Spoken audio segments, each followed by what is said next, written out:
আমরা গতকাল ফেসবুকে একটা অডিও শুনেছি। সাংবাদিক এনায়েত কবির পোস্ট করেছেন।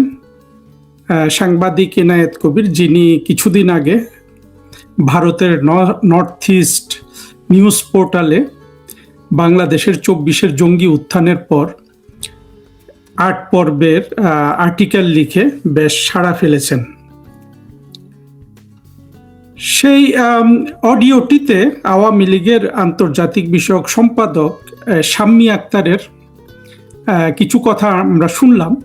সেখানে আমরা জানতে পারলাম যে আমেরিকান এবং ব্রিটিশ দূতাবাস থেকে বলা হয় যে শেখ হাসিনাকে বাদ দিতে হবে। এই ভিডিওতে আমি এই প্রশ্নটার উত্তর খুঁজবো যে কেন আমেরিকানরা এবং ব্রিটিশরা শেখ হাসিনাকে বাদ দিতে বলে, এবং আলোচনাটা অত্যন্ত গুরুত্বপূর্ণ।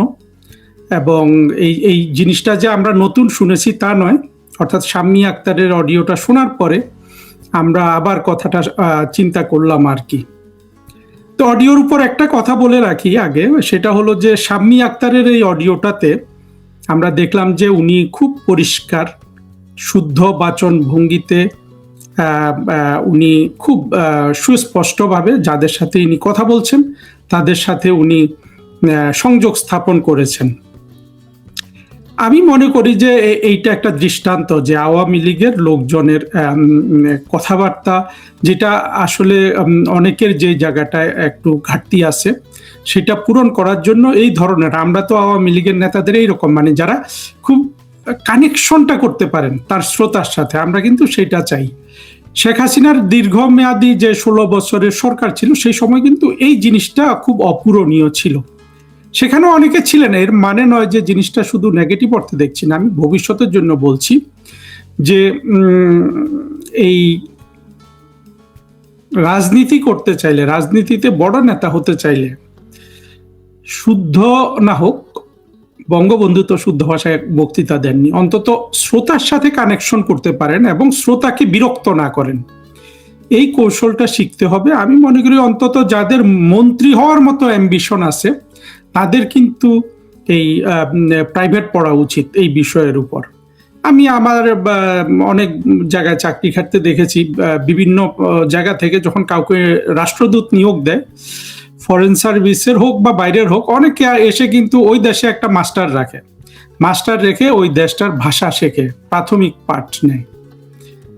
তো যেই মানুষটা বা যেই ছেলেটা যেই মেয়েটা মন্ত্রী হতে চায় তার জন্য এটা আমি মনে করি একজন রাষ্ট্রদূত যে বিদেশে পোস্টিংয়ে গিয়েই একটা ভাষা শিখতে চায়, এটা যেমন তার জন্য একটা সেটাকে দরকার মনে করে, অন্তত যেই ছেলে বা মেয়ে যার আজকে ২০, ২৫, ৩০ বছর বয়স, যার সেই আশা আছে যে সে মন্ত্রী হবে, তারও কিন্তু একেবারে এই জিনিসটা মাস্টার রেখে হোক না রেখে হোক, যারা ভালো বক্তৃতা দিতে পারে তাদের বক্তৃতা শুনে হোক, এবং এই বিষয়ে পড়াশোনা করা উচিত এবং এই জিনিসটা শেখা উচিত। আর আওয়ামী লীগের জন্য এটা তো খুবই আশার বিষয় হলো যে এই ২৪-এর জঙ্গি উত্থানে, আমি যেটা আগেও বলেছি এখনো বলছি, বাংলাদেশের মৌলবাদী স্বাধীনতা বিরোধী জঙ্গি গোষ্ঠীর ২৪-এর জঙ্গি উত্থান হলো ওদের সাফল্যের একেবারে চূড়ান্ত। এরপরে এরা শুধু পতিত হতে থাকবে এবং পরবর্তীতে আওয়ামী লীগই কিন্তু বাংলাদেশ দীর্ঘমেয়াদে শাসন করবে। হয়তো মাঝে মধ্যে যদি আমরা ভালো ইলেকটোরাল সিস্টেম যদি স্টাবলিশ করতে পারি, স্বাধীনতা বিরোধীরা ক্ষমতায় আসবে, কিন্তু এটা দীর্ঘস্থায়ী আর হবে না। বাংলাদেশে আওয়ামী লীগ দীর্ঘস্থায়ী রাষ্ট্র ক্ষমতা শাসন করবে, এটা এখন সুনিশ্চিত হয়ে গেছে।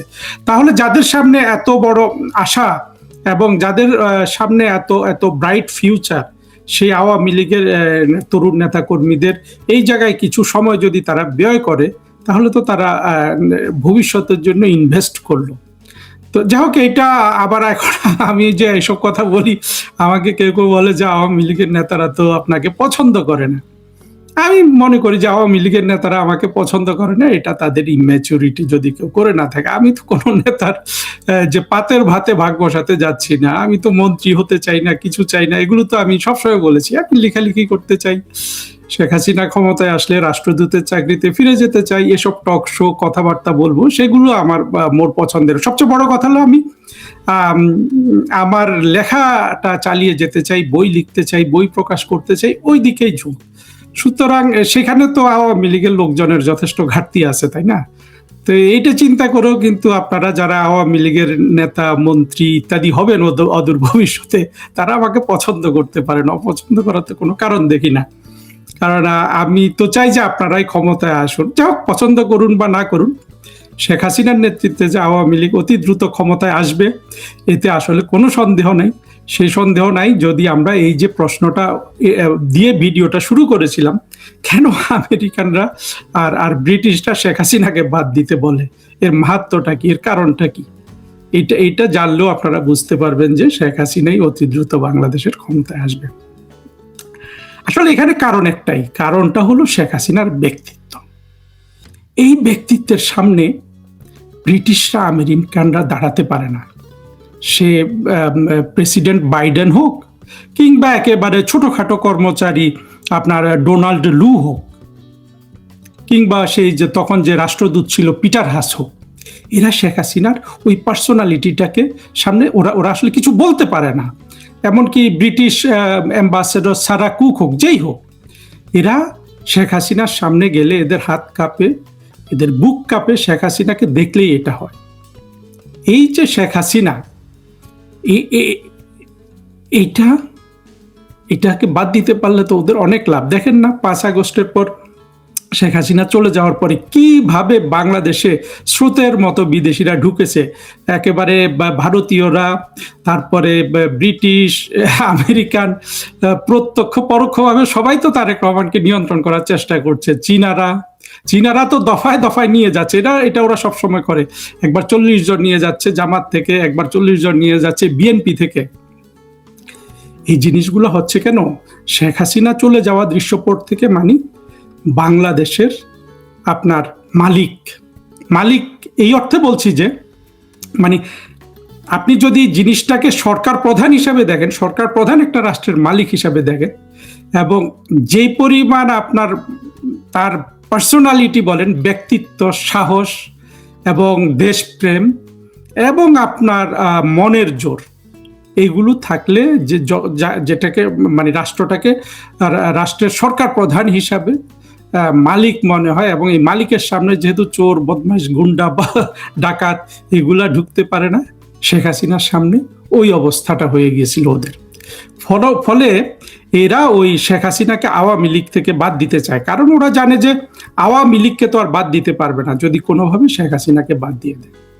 কিন্তু নিশ্চয়ই এখন আর ওরা চায় না। আর শাম্মী আক্তারের এই অডিওটা নিশ্চয়ই উনি অবশ্য বলেছিলেন এটা একদম আগের দিকের ঘটনা, কিন্তু পরবর্তীতে এই ব্রিটিশরা, আমেরিকানরা কি দেখলো?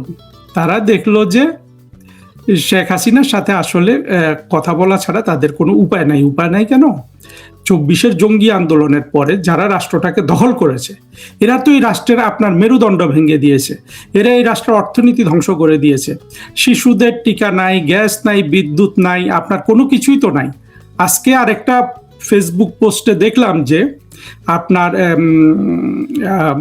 কি বলে, আয়োডিনের অভাবে মানুষের যে ক্যান্সার হয়, এটার জন্য যে চিকিৎসা লাগে, তার জন্য যে আয়োডিন আমদানি করতে হয়, এই ধরনের ছোটোখাটো অনেক জিনিস কিন্তু ইউনুস নিজে না করে টাকা পয়সাগুলো চুরি করেছে এই অর্থে যে ইউনুস কিন্তু ওই যে 18 মাস ক্ষমতায় ছিল, ইউনুস আর ইউনুসের গুন্ডা বাহিনী, ডাকাত বাহিনী, এরা কিন্তু সারাক্ষণ লুটপাটে ব্যস্ত ছিল। যেখানে টাকা আপনার বেঁচে ছিল, কিভাবে ফারুকি টাকা খরচ করেছে আপনারা দেখেন নাই? ওই যে গণভবনকে বানাতে গিয়ে, সেটা তো ফারুকিরই লোক, এই মতিউর রহমানের মানব জমিনই কিন্তু প্রকাশ করে দিয়েছে। অর্থাৎ যেখানে যত টাকা ছিল, শকুনের মতো, ডাকাতের মতো, হ্যাঁ, এটিএম শামসুজ্জামান যেভাবে ওই যে আলী বাবা মুভিতে অভিনয় করে সিসিং ফাঁক বলে ঢুকে গিয়ে ইয়েতে সোনা রূপার উপর ঝাঁপ দে, এখানে এক ঝাঁপ দে, ওইখানে এক ঝাঁপ দে, ইউনুস আর তার ডাকাত বাহিনী এইভাবে শেখ হাসিনা রেখে যাওয়া একটা প্রাচুর্যের বাংলাদেশে এইভাবে কিন্তু ওরা লাভ ঝাঁপ দিয়ে কামড়ে যেভাবে পেরেছে দেশটাকে তারা খাজানচিটা খালি করে ফেলেছে। এবং ইউনুস যথেষ্ট পরিমাণে আবার লোনও করেছে। হলো যে এত টাকা কিন্তু ওর চলে না। অথচ দেখেন ইউনুস হয়তো আর 10 বছর বাঁচবে, এবং এই ইউনুসকে বাংলাদেশের মানুষ যথেষ্ট পরিমাণে শাস্তি দিবে, সেই দিকে গেলাম না। কিন্তু এই আমাদের মূল প্রশ্ন সেটা হলো যে এই বিদেশিরা, আমেরিকানরা, ব্রিটিশরা ভারতীয়রা, চাইনিজরা, যারাই বলেন, তারা হলো শেখ হাসিনার পার্সোনালিটিটাকে ভয় পায়। এবং ওরা শেখ হাসিনাকে সবাই হয়তো চাইছিল বাদ দিতে মনে মনে বা ইয়েতে, যাই হোক, কে চেয়েছে না চেয়েছে সেটা না, ব্রিটিশরা আর আমেরিকান দূতাবাস বলেছে শেখ হাসিনাকে বাদ দিতে। এর কারণ হলো যে শেখ হাসিনাকে তারা বাদ দিতে চায়, কিন্তু উল্টা দিকে যেটা হলো যে শেখ হাসিনাকে বাদ দিয়ে ওদের আবার দেখছে যে বাংলাদেশে মানে মানে ওদের যা কিছু মানে বাংলাদেশের সাথে ওরা একটা এঙ্গেজমেন্টে থাকতে পারতো, সেটাও থাকতে পারবে না। কেন থাকতে পারবে না? কারণ শেখ হাসিনাবিহীন বাংলাদেশকে তারা যাদের সাথে, আমেরিকানরা, ব্রিটিশরা যাদের সাথে এই জঙ্গি কোয়ালিশন করেছে, সেই বিএনপি, জামাত বা আরো মৌলবাদী গোষ্ঠী, এনসিপি, এরা বাংলাদেশকে ফতুর বানিয়ে দিচ্ছে। ওরা এখন দেখতে পাচ্ছে যে বাংলাদেশে তো দুর্ভিক্ষ চলে আসছে, ফলে তারাও কিন্তু নিশ্চিতভাবে এখন তারা সেকেন্ড থট নিচ্ছে। আর আমেরিকানরা তো আসলে কোনোভাবেই আপনার কি বলবো, যে আমেরিকান উইজডমকে তো আমি কখনোই রেসপেক্ট করি না। আপনারা জানেন এই যে আমেরিকা কি করলো, আমেরিকা ইউনুসকে দিয়ে একটা গোলামির চুক্তি করিয়ে নিল, এবং তারেক রহমান সাহেব বললেন যে উনি কোনো বড় প্রজেক্ট নেবেন না। তো উনি তো সবচেয়ে বড় প্রজেক্ট নিয়ে নিয়েছেন, 14টা বোয়িং বিমান কেনার যে $45,000 কোটি, যেটা তো পদ্মা ব্রিজ বানানোর 1.5 গুণ টাকা। তো আর ওনার তো টাকা পয়সা উৎপাদনের কোনো সক্ষমতা নাই, রাষ্ট্রে কোনো ব্যবসা বাণিজ্য নাই, বিদেশিরা আসবে না, বিনিয়োগ করবে না। তো সবচেয়ে বড় প্রজেক্ট উনি নিয়ে নিয়েছেন। সেই প্রজেক্ট হলো যে আমেরিকানদের স্বার্থ পূরণ করা। কিন্তু দেখুন, 24-এর এই জঙ্গি উত্থান কিংবা আমেরিকানরা যে শেখ হাসিনাকে বাদ দিতে চায়, এগুলো কিন্তু সফল হয়ে যেত। কিভাবে সফল হতো জানেন? এটা যদি চীন করতো, চীন সফল হইতে পারতো, কারণ চীনের হাতে টাকা আছে, আমেরিকার হাতে টাকা নেই। যদি ইউনুসকে, তারেক রহমানকে যদি উল্টা তারা যদি এটা করতো, মানে বাংলাদেশটাকে এইভাবে না কিনে, মানে বাংলাদেশকে ফকির বানানোর রাস্তায় না গিয়ে, আমেরিকানরা যদি এই যে এখন ওই যে 45,000 কোটি টাকার বোয়িং বিমান তারেক রহমানের কাছে বিক্রি করে এই টাকাটা নিয়ে যাচ্ছে আমেরিকাতে, তারা যদি উল্টাটা করতে পারতো যে 45,000 কোটি টাকার যে ডলারের যে অঙ্ক, এটা বাংলাদেশে যদি বিনিয়োগ করতে পারতো, সেই সক্ষমতা যদি তাদের থাকতো এবং সেই সৎ উদ্দেশ্য যদি থাকতো, তাহলে কিন্তু 24-এর জঙ্গি উত্থানকে আমেরিকানরা সফলও করতে পারতো। শেখ হাসিনাকেও বিভিন্ন কলা কৌশল করে এবং মানে যেভাবে হোক তারা খুন করে হোক বা করে হোক, সেটার একটা অ্যাটেম্প্ট নিতে পারতো। কিন্তু আমেরিকানদের কাছে তো টাকা নাই। ওরা তো যে পদ্ধতিতে ওরা বাংলাদেশকে কিনেছে ইউনুসের কাছ থেকে, তারেক রহমানের কাছ থেকে যে পদ্ধতিতে কিনছে, এইটাতে যেটা হবে, এটা আমেরিকানরা হয়তো 45,000 কোটি টাকা পেয়ে আজকে খুশি, কারণ ডোনাল্ড ট্রাম্প তো দেখছে যে তার আমেরিকাতে টাকা নাই। সে ইরানের সাথে কয়দিন যুদ্ধ করে দেখছে যে তার গোলা বারুদ নাই। তো এই অবস্থায় তারা তো আসলে, তাদের তো মাথা খারাপ হয়ে গেছে, বিশ্বের 1 নাম্বার সুপার পাওয়ারের পড়ে যাচ্ছে। এই অবস্থায় ডোনাল্ড ট্রাম্প এই জিনিসটা করেছে। কিন্তু ঠান্ডা মাথায় যদি ডোনাল্ড ট্রাম্প বা আমেরিকানদের ভাবার যদি অবকাশ থাকতো, তারা দেখতো যে তারা তো আসলে যা করছে অত্যন্ত বোকামির কাজ করছে। তারা যে মানে আরো দ্রুত তাদের যে মার্কিনরা যে এখনো বিশ্বের 1 নাম্বার সুপার পাওয়ার, এটার যে পতন হচ্ছে, এই পতন তো দ্রুততর হচ্ছে এই ধরনের আমি বলবো যে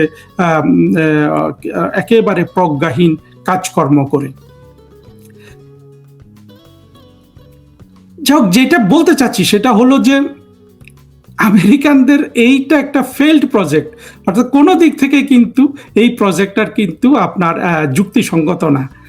বাংলাদেশ কেনাটাও যুক্তিসঙ্গত না, এই অর্থে যে বাংলাদেশ যাদের কাছ থেকে কিনেছে, সেই ইউনুস, পরবর্তীতে তারেক রহমান তো যথারীতি এটাতে সামিল হয়ে গেছেন, এই তারেক রহমান, এদেরকে প্রোটেকশনটা কে দিবে? আমেরিকা কিভাবে এদেরকে প্রোটেকশন দিবে? আমেরিকা তারেক রহমান আর ইউনুসকে দিল, খলিলকে দিল, কিন্তু তাদের তো সমর্থক আছে। অবশ্যই ইউনুসের কোনো সমর্থক নাই বাংলাদেশে, কিন্তু বিএনপি তো একটা রাজনৈতিক দল, সেই রাজনৈতিক দলের ভবিষ্যৎটা কি?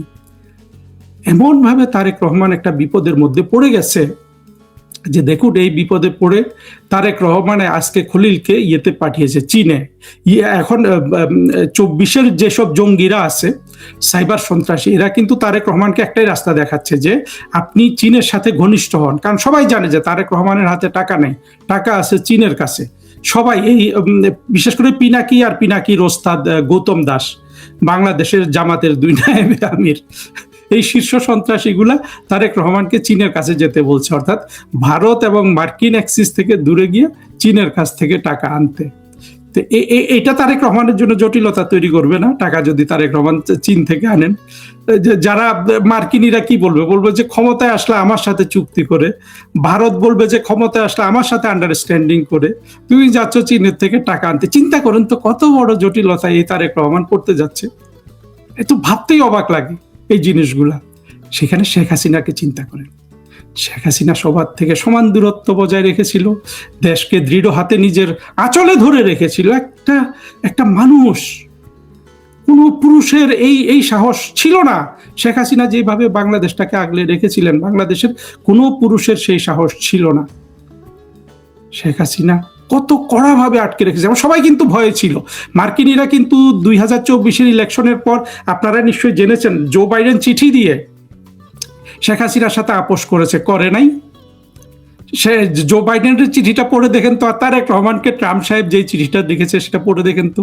একটা চিঠিতে কি পরিমাণ অপমান করা হয়েছে তারেক রহমানকে একজন স্বাধীন দেশের প্রধানমন্ত্রী হিসাবে, আর একটা চিঠিতে শেখ হাসিনাকে, অর্থাৎ বাইডেন সাহেবের চিঠিতে শেখ হাসিনাকে কি পরিমাণ সম্মান দেখানো হয়েছে একটা স্বাধীন দেশের প্রধানমন্ত্রী হিসাবে। অদ্ভুত না? আমাদের এই দেশটাতে শেখ হাসিনা এত কিছু করার পরেও এই জঙ্গিদের কথা শুনে শুনে মিথ্যা বাতাসে ভাজা গুজব যে শেখ হাসিনা বাংলাদেশকে ভারতের কাছে বিক্রি করে ফেলেছে, কোনো প্রমাণ নাই, কিচ্ছু নাই। অথচ আজকে প্রমাণ সব এই দেশটা বিক্রি করে দিল ইউনূস। কিন্তু মানুষ, এই মৌলবাদে আক্রান্ত মানুষ কিন্তু এখনো চেতনাটা তার ফিরে পাচ্ছে না। সেটা তো আর বেশি দিন থাকবে না, আমরা সেটা দেখব। আজকের ভিডিওর এটাও বিষয় না, কিন্তু কথাগুলো, সবগুলো কথাই প্রাসঙ্গিক হলো। আর প্রশ্ন যেটা করেছি সেটার প্রাসঙ্গিকতা হলো যে শেখ হাসিনার এই যে সাহস, এই যে দেশপ্রেম এবং এই যে পার্সোনালিটি, এর সামনে ব্রিটিশরা, আমেরিকানরা টিকতে পারে না, চাইনিজরা টিকতে পারে না, ভারতীয়রা টিকতে পারে না মানে সমীহ করতে বাধ্য হয়। সেইটা তো এখন তারেক রহমানকে করতে হয় না, খলিল আর ইউনূস এরা তো হলো যে কোনোভাবে মার্কিন প্রোটেকশনের জন্য কাজ করছে।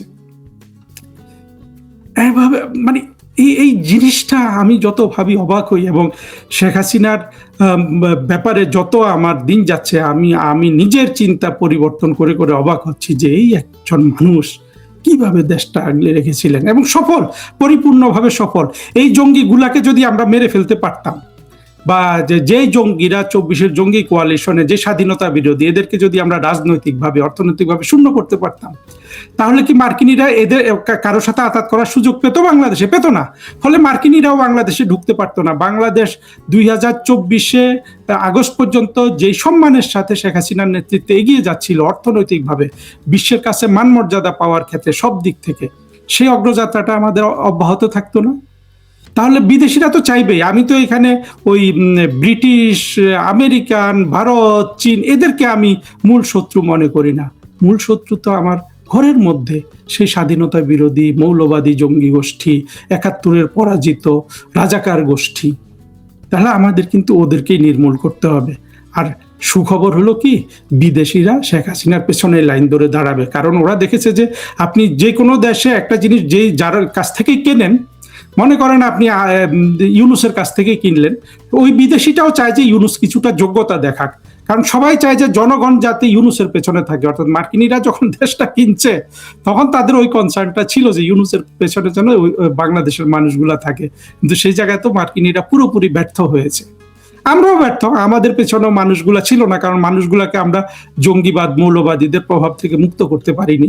কিন্তু এখন সব মিলে এমন একটা অবস্থা হয়ে গেছে যে অতি দ্রুত মানুষের সব রোগ কেটে যাবে, অর্থাৎ জঙ্গিবাদ, মৌলবাদের রোগও কেটে যাবে। হ্যাঁ, 2 কোটি মানুষের কাটবে না বাংলাদেশের, তাদেরকে রাজনৈতিক এবং অর্থনৈতিকভাবে শূন্য করতে হবে, কিন্তু বাকিদের তো কাটবে। তারপরে বিদেশিরাও কিন্তু ভবিষ্যতে আমরা মুক্তিযুদ্ধের পক্ষের শক্তি শেখ হাসিনার নেতৃত্বে যে সরকার গঠন করব সেটাকে কিন্তু আবার সম্মানের চোখে দেখবে।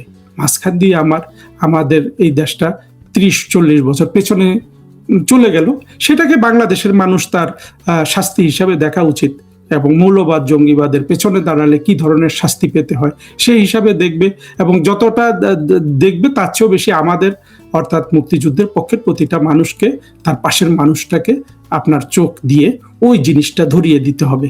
আমরা এই মুহূর্তে এই কাজটা করতে থাকি।